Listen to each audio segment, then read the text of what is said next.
शुक्लां ब्रह्मविचारसारपरमामाद्यां जगद्व्यापिनीं वीणापुस्तकधारिणीमभयदां जाड्यान्धकारापहां हस्ते स्फाटिकमालिकां विदधतीं पद्मासने संस्थितां वन्दे तां परमेश्वरीं भगवतीं बुद्धिप्रदां शारदां శ్రీ మహాగణాధిపతయే నమః శ్రీ మహాసరస్వత్యై నమః శ్రీ గురుభ్యో నమః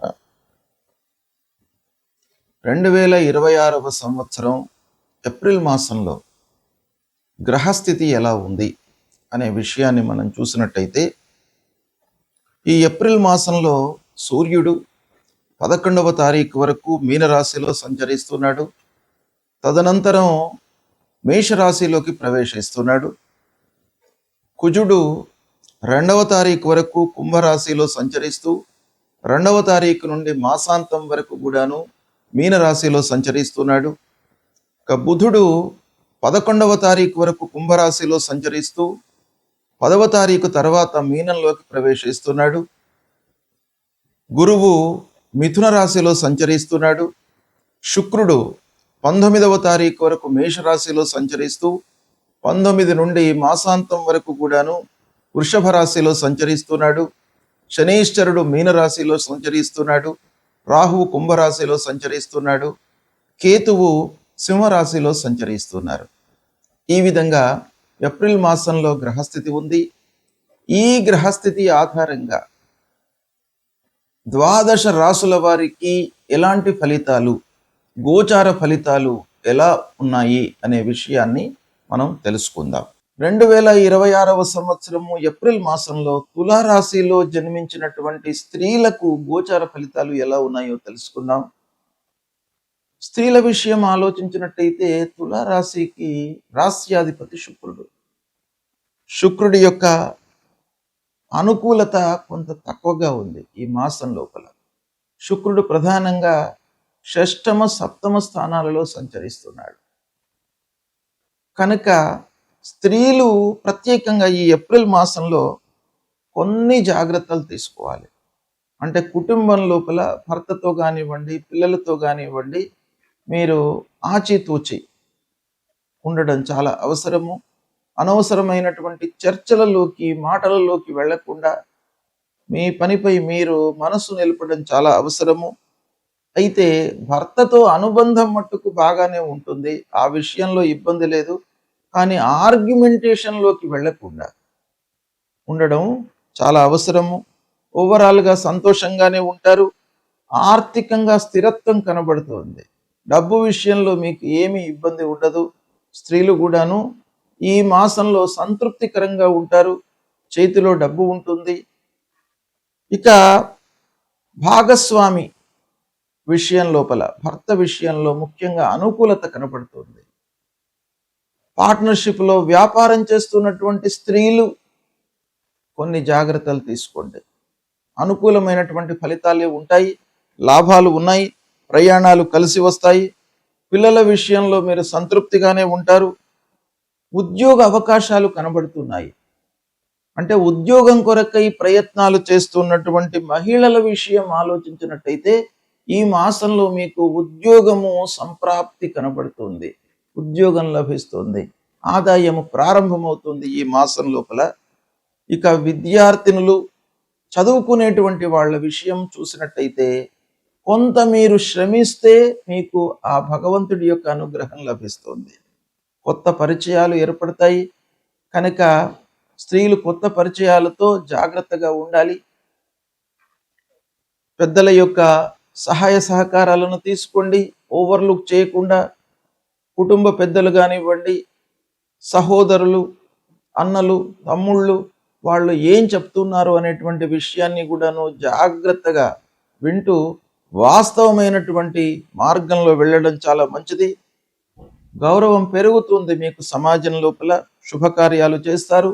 అనుకూలమైనటువంటి నిర్ణయాలు, సమయ స్ఫూర్తితో మీరు నిర్ణయాలు తీసుకుంటారు. అది మీకు బాగా కలిసి వస్తుంది. అయితే ఒక పక్కన చిన్న సమస్యలు కూడాను ఉన్నాయి. వాటిని అధిగమించడానికై మీరు ప్రయత్నాలు చేస్తుంటారు. ఓవరాల్గా స్త్రీలకు ఈ మాసంలో మంచి ఫలితాలే ఉన్నాయి. అయితే మానసికమైనటువంటి ఒత్తిడికి గురి కాకుండా ఓపికతో మీరు ముందుకు వెళ్ళినట్టయితే చాలా సంతృప్తికరంగా శుభప్రదమైనటువంటి ఫలితాలను పొందుతారు. గ్రహస్థితి ప్రతికూలంగా ఉన్నప్పుడు మనము చేయవలసినటువంటి కర్తవ్యాలు ప్రముఖంగా శాస్త్రంలో చెప్పబడి ఉన్నాయి. వాటిని మనము పాటించినట్టయితే ఆ గ్రహాల యొక్క అనుకూలత, అనుగ్రహము లభిస్తుంది.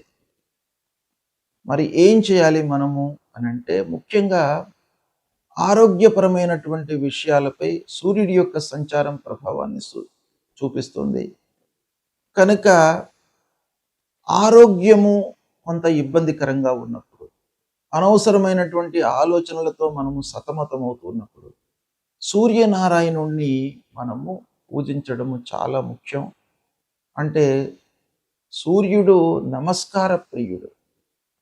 కనుక మనం చేయవలసింది ఏంటంటే, ప్రతినిత్యం కూడాను ఉదయాన్నే స్నానం చేసి కొద్దిగా ఎండలోకి వచ్చి సూర్యుడికి 12 వారము అనంటే 12 సార్లు మీరు సూర్యుడికి నమస్కారం చేసుకోండి. సూర్యుడికి నమస్కారం చేస్తూ భూమికి కూడాను నమస్కారం చేయండి. తద్వారా సూర్యనారాయణుడి యొక్క అనుగ్రహము లభిస్తుంది. అప్పుడు మీకు ఆరోగ్య సమస్యలు లేకుండా చూస్తాడు, మిమ్మల్ని కాపాడుతాడు. ఆదిత్య హృదయము పారాయణం చేసుకోండి. ఆదిత్య హృదయం మూలకంగా మీకు శారీరక ఇబ్బందులు లేకుండా మిమ్మల్ని ఆ సూర్యుడు కాపాడుతాడు. మూలమంత్రాన్ని జపించండి.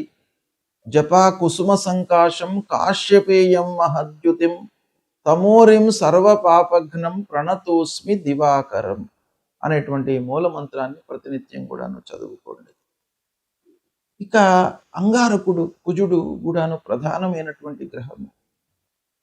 తొందరగా మనను రియాక్ట్ చేసేటువంటి గ్రహం. అనవసరమైనటువంటి విషయాల లోపల కూడాను మనను ఇన్వాల్వ్ చేసి ఆ పనులలో మనను నిమగ్నమయ్యి అనవసరమైనటువంటి ఇబ్బందులను మనకు కలిగించేటువంటి గ్రహము కుజుడు.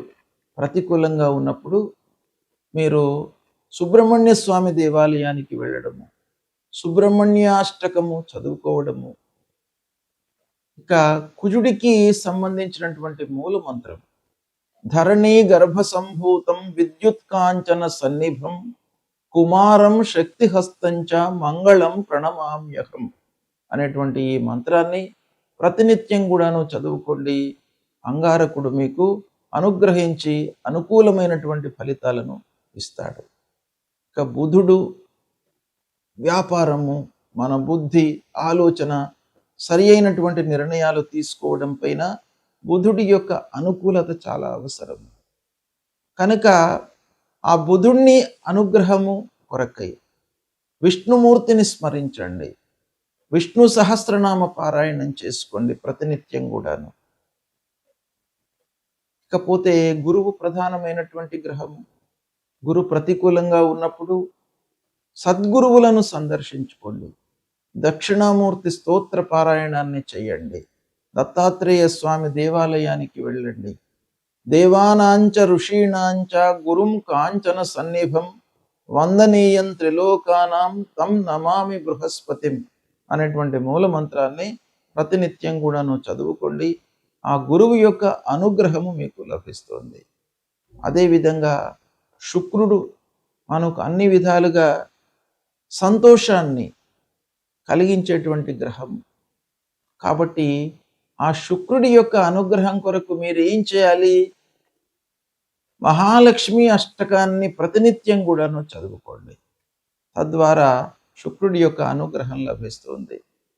శని ప్రతికూలంగా ఉన్నప్పుడు హనుమాన్ చాలీసా పారాయణం చేసుకోండి. ఆంజనేయ స్వామి దేవాలయానికి వెళ్ళండి. నీలాంజన సమాభాసం రవిపుత్రం యమాగ్రజం ఛాయా మార్తాండ సంభూతం తం నమామి శనైశ్చరం అనేటువంటి మూలమంత్రాన్ని చదువుకోండి. రాహు ప్రతికూలంగా ఉన్నప్పుడు అమ్మవారి దేవాలయానికి వెళ్ళండి. రాహు మూలకంగా మనకు ఎన్నో ఇబ్బందులు, భయము, ఆందోళన ఇలాంటివన్నీ కూడాను కలిగే అవకాశాలు ఉంటాయి.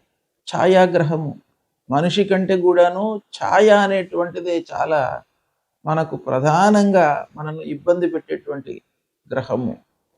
కనుక అమ్మవారిని దర్శించుకోండి. అర్ధకాయం మహావీర్యం చంద్రాదిత్య విమర్దనం సింహికా గర్భ సంభూతం తం రాహుం ప్రణమామ్యహం అనేటువంటి మంత్రాన్ని ప్రతినిత్యం చదువుకోండి. ఇక కేతువు మీకు ప్రతి విషయం లోపల కూడాను ఒక విరక్తి భావనను కలిగించేటువంటి గ్రహము. ప్రతికూలంగా ఉన్నప్పుడు తప్పకుండా మీ లోపల వైరాగ్యాన్ని ఇస్తాడు. అంటే ఆ పని పైన మీకు అశ్రద్ధను కలిగిస్తాడు. శ్రద్ధ అనేటువంటిదే చాలా ముఖ్యమైనటువంటిది. ఇంట్రెస్ట్ ఉంటే మనకు మార్గాలు ఉంటాయి. కాబట్టి ఆ కేతువును మీరు అనుకూలం చేసుకోవడానికై గణపతిని స్మరించండి. గణపతి దేవాలయానికి వెళ్ళండి.